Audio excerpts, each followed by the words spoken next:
지난 시간에는 인터넷이 TCP/IP라는 프로토콜을 사용하는 컴퓨터 네트워크이라는 정의를 배웠습니다. 자, 이제 인터넷을 다른 컴퓨터 네트워크와 구분짓는 가장 중요한 특징인 TCP/IP 프로토콜이 어떤 것인지를 공부하도록 하겠습니다. TCP는 Transmission Control Protocol의 약자이고 IP는 인터넷 프로토콜의 약자입니다. 이 둘은 서로 다른 계층에 속하는 프로토콜이지만 두 가지가 서로 떨어져서는 작동할 수 없기 때문에 굳이 구분할 필요는 없다고 생각합니다. 더군다나 여러분은 사회과학도이기 때문에 거기까지는 알 필요가 없을 거라고 생각을 합니다. 자, TCP/IP는 다음과 같은 역할을 수행합니다. 먼저 이메일 아시죠?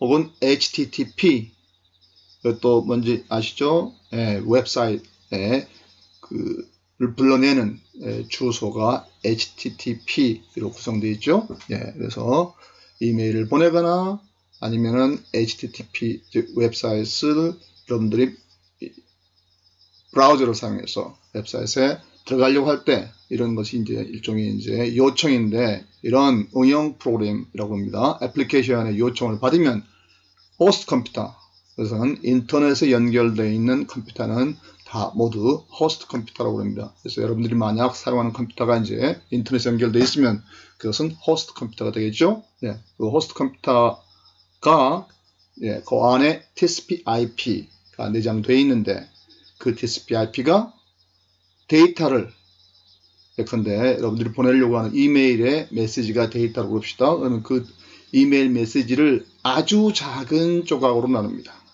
그 조각 하나하나를 패킷 혹은 데이터그램 이렇게 부릅니다. 그리고 패킷에 보면은 가장 윗부분 그것을 헤더라고 그러는데 header of the packet 헤더라고 그러는데 그 헤더에 발신자 주소 그 다음에 수신자 주소 물론 이것은 우체국에 사용하는 주소가 아니라 IP 어드레스를 말합니다. 그런 주소를 기재하고 또 데이터를 여러 개로 쪼갰으니까 그 각각의 조각들에 대해서 번호를 매긴 그 번호가 그 안에 기재가 됩니다. 그 다음에 패킷의 그 아랫부분을 페일로드라고 그러는데 거기에는 이제 그 잘게 자른 데이터를 갖다 붙입니다. 자, 여기 이메일 패킷의 사례가 나와 있습니다. 자, 위에 헤더를 보면은 senders IP address, receivers IP address, 그 다음에 밑에 보면은 packet number가 있죠. 여기서 96비트를 쓰고 있습니다. 그 다음에 그 아랫단에는 payload, 아까 얘기한 것처럼 데이터를 붙이는 payload가 있습니다. 여기 이메일 경우에는 896비트로 자르고 있습니다. 아주 작은 조각이 되겠죠. 자, 그 밑에 것은 몰라도 됩니다. 이렇게 이제 그 패킷으로 쪼개는 기능을 한다. 그 다음에 이제 여러분이 사용하는 그 호스트 컴퓨터는 그 패킷을 네트워크 인터페이스 카드, 흔히 랜 카드라고 불리는데 그 랜 카드에다가 보냅니다. 그러면은 그 랜 카드는 그 패킷을 다시 라우터에다가 전송을 합니다. 이 라우터는 인터넷 네트워크에 있어서 매우 중요한 기능을 하는 부분입니다. 이 라우터는 일종의 우체국입니다. 우체국. 그래서 그것은 인터넷 아주 중요한 특징이고 또 이 라우터는 그 아주 특별한 방식으로 작동을 합니다. 자, 인터넷은 이 라우터가 이 발신자로부터 수신자까지 도달하는 과정을 책임지는데 그것을 라우터에서 라우터로 또 라우터에서 라우터로 이렇게 라우터를 거쳐가면서 발신자에서 수신자까지 도달하는데 라우터가 하는 기능 혹은 각각의 라우터가 갖고 있는 책임은 자기의 목적지에서부터 보내려고 하는 목적지에 조금 더 가까운 다음 라우터까지를 찾아서 패킷을 보내는 겁니다. 그 다음에 패킷이 어디로 가느냐 하는 것은 지금의 라우터는 책임지지 않습니다. 다음 조금 더 가까운 목적지 조금 더 가까운 라우터까지만 책임지고 보내는데 어떤 경우에는 다음번에 보내려고 하는 라우터가 죽어 있을 수도 있죠. 다운돼 있을 수도 있고 또 어떤 통신상 회로상에 문제가 있으면 다른 경로를 통해서 다음 라우터에 보낼 수도 있습니다. 자, 이래서 인터넷은 어떤 정해진 경로를 통해서 패킷을 보내는 게 아니라 라우터들이 이용 가능한 다음번 라우터를 찾아서 보내게 됩니다. 그러니까 인터넷에서는 사전에 누구도 어떤 경로를 통해서 패킷이 발신지부터 수신지까지 이동할 것인가를 예측할 수가 없습니다.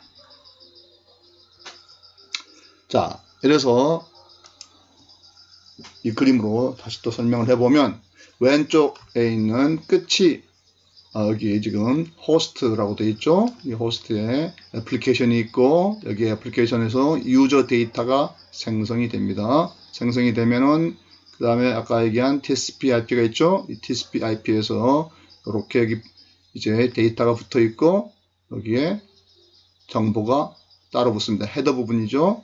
자, TCP 정보도 붙고 IP 정보도 붙고 또 만약에 이더넷을 쓰면은 이더넷 정보도 붙어서 이렇게 패킷을 이루고 그 다음에 그것을 이렇게 랜 카드에다가 보내게 됩니다.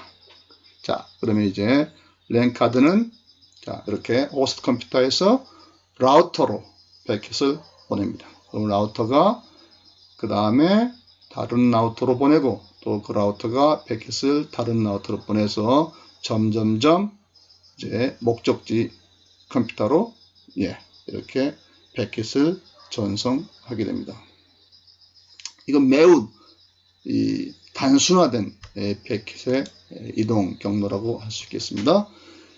자, 이것은 이제 라우터의 유형들인데 요 지금 작은 오른쪽 상단에 보이는 작은 라우터는 여러분들 가정에서 흔히 사용되는 라우터입니다. 이렇게 이제 모든 컴퓨터들은 인터넷에 접속하기 위해서는 ISP, 인터넷 서비스 프로바이더, 우리나라에서 뭐 KT나 SKT나 이런 데가 이제 ISP죠.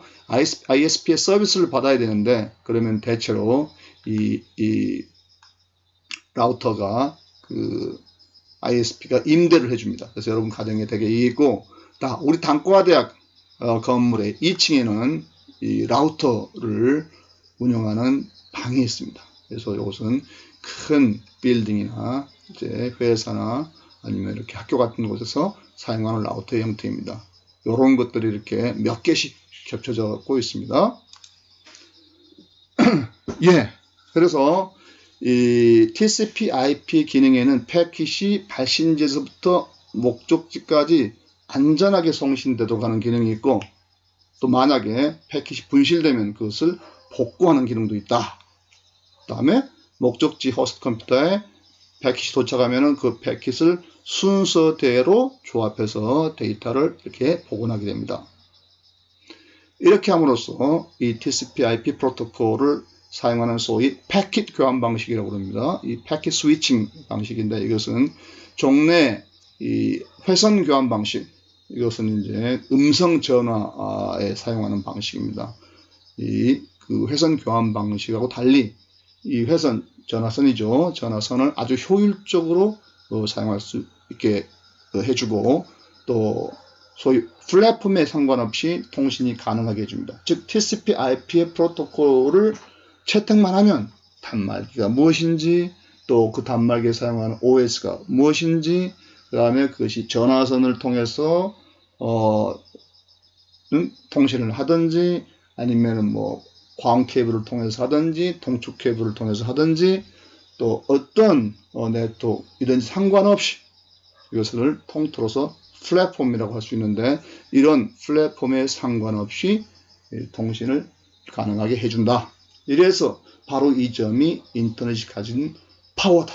즉 플랫폼에 상관없이 이 프로토콜만 채택하면 어떤 컴퓨터와 컴퓨터끼리도 통신이 가능하다는 게 되겠습니다.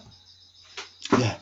이걸 전체 그림으로 정리를 해보면 이 인터넷의 패킷 스위칭은 자, 왼쪽에 sending 호스트가 있고 또 오른쪽 끝에 receiving 호스트가 있습니다. 그래서 이제 패킷, 즉 정보를 송신하고 여기는 수신하죠. 자, 이렇게 sending 호스트 컴퓨터에서 패킷을 이제 요 끝에 랜 카드가 있겠죠. 예, 랜 카드를 통해서 정보를 라우터에 보내면 A라는 라우터에서 다음번 어떤 라우터로 보낼 것인가를 결정을 합니다.